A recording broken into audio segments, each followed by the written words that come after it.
Starfield is destroying the fanboy narrative that has persisted for a long time that Game Pass games don't sell. And that's what we're going to be diving into today. If you guys haven't seen the news, Starfield is crushing it in terms of game sales, and this is an interesting development and something that we can discuss, especially as it relates to the future of Starfield and the future of Game Pass. So, hello everyone, and welcome to the channel. My name's Brian. If you happen to be new around here, if you're part of this incredible 75,025 of y'all who hit that subscribe button, welcome in.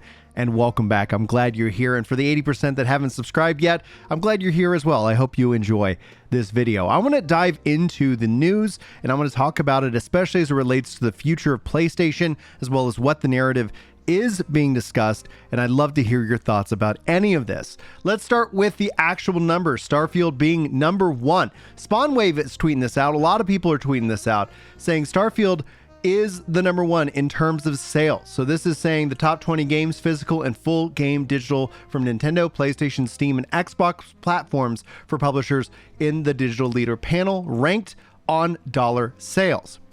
And so we know these games, especially, are all at that $70 mark, or in the case of Starfield, if you bought the deluxe edition, $100. I think this is actually one of the interesting things because we saw that deluxe edition pushing that early access, and I think we're going to continue to see that as a trend, not just for Game Pass games, but for all games in line to be able to upsell. But this doesn't include the upsell DLC for the Game Pass, or maybe it does. Everything that I've seen shows that it doesn't, but if you've seen something else, send it my way. I like to always have as much information as possible. You can see here a bunch of new games coming in. Makes sense that new games are generally going to do very well. You can see a couple of persistent games. I'm going to call out Elden Ring.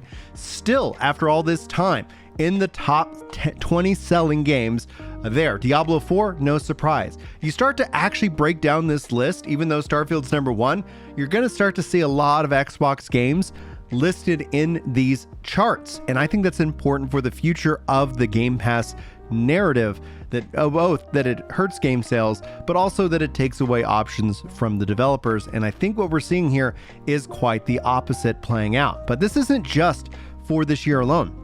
Or this month alone, excuse me. This year, we continue to see Starfield coming in at number 7, followed by Mortal Kombat, and then EA Sports FC 24 coming in at 14 as the new options on the list. Hogwarts Legacy still dominating the most sales this year. That's on my to play list, and hopefully I'll get a stream of that here in the near future. I have finally beaten Starfield, so I'll be having a full review of my Starfield thoughts, impressions, and so much more coming to the channel here for you shortly. So if you like these kind of videos, you like my reviews, be sure to subscribe if you haven't already. I'm just going to say that. We'll go with that. Anyway, I think this is just some funny, interesting information. I tweet this out saying, but what about the narrative that Game Pass kills game sales, or that Starfield is a bad game? Regardless of where you fall, I've always argued that the only review that truly matters is your review, and that Game Pass takes that risk out of trying new games. Whether you end up connecting with Starfield or didn't like Starfield, I don't think there's a wrong answer. You're not wrong for how you feel about a game. That's perfectly understandable, but that's where the strength of Game Pass, I think, truly lies. People can try out the game, and if they want to own it, they can still purchase it, but they don't have to. And I think that's a real value and gamer-first proposition. Now, this could always change. I'm not going to sit here and try to say in 10 years you couldn't see Microsoft go completely evil and increase the price to whatever. I've seen those narratives talked about online. I just don't see that happening, but if it ever does, we'll call it out. And guess what? That's how economics works. You're not going to have to sit here and be locked into a subscription if you choose not to, and especially because it's not buying a subscription and locking into a contract like how cable television used to work. Then that is in and of itself, I think, also a good amount of flexibility, something that you can turn on and turn off. And the fact that you could just turn on PC Game Pass and go and play Starfield for $1 for some people, I think that's one of the promotions that is being run or has been run. The risk in and of itself is incredibly low, and if you like what you see, you can choose to purchase it or you keep your subscription. both options are great. Now, I want to run this clip from Oh No Alex. He was talking about this today. He said something that I think is a really important thing, and I want to drive the next part of this video based off of his clip. Sales for the entire year is extremely promising because it just goes to show that everything these fanboys have said the past X amount of years is nothing more than just them pontificating on themselves, trying to figure out a smart way of arguing themselves on saying, oh, maybe PlayStation should in fact put their games day and date on the service and also on PC because they'll make more money anyways. The thing that stood out to me the most about this clip, and the reason why I want to highlight it, is because of the concept of PlayStation pushing to PC. They've been doing so, but they're not doing it like Xbox is doing it day and date.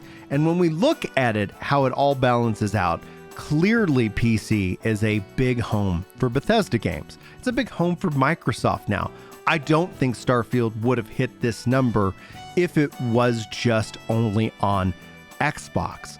This is a lot of money, and this is the question that I want to propose to you. Let's talk about the reasons not to bring Sony games to the PlayStation right away. I think there is a risk to quality and development time. This is something that comes up a lot in the discussions.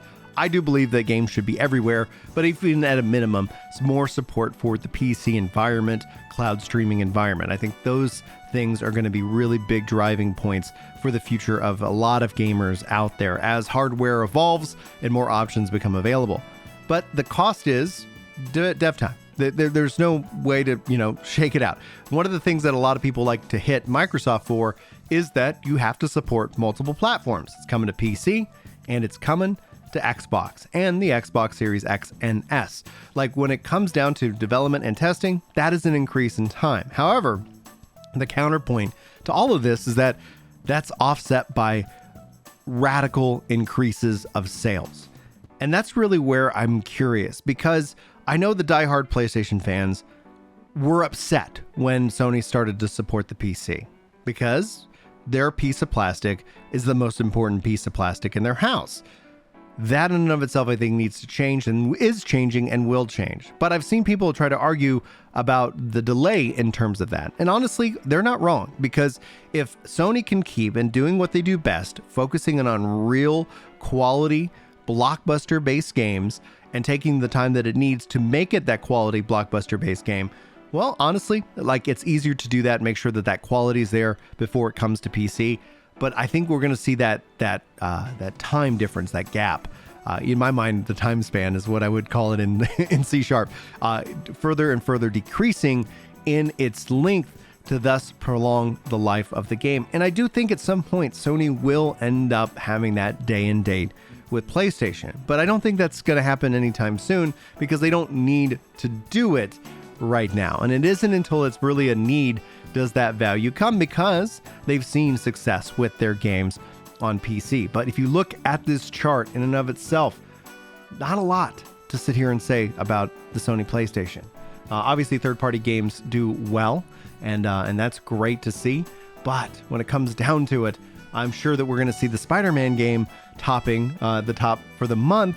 The question is that how's it going to fare in the bigger picture over the entire year? I want to wish them all the success. Anybody rooting for Spider-Man 2 to fail is wrong, and that is a foolish sense in my mind. I want us all to root for the success of these companies and these games and these studios.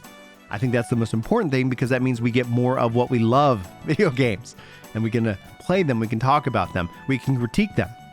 Those are, I think, the most important aspects of this. But that's it for this video. I'm excited that I can sit back and relax and honestly just look at the numbers and be happy for Bethesda, happy for Microsoft, happy for gamers who is enjoying the game. And if you didn't enjoy the game, I hope you find something fun to play and enjoy. Now, as I wrap up, as we kind of wrap up, I'm asking for favors. If you guys have the opportunity, top link in the description of this video is for my Instagram. I've been challenged by my fellow comedians to try and get my Instagram following to over 1,000 followers.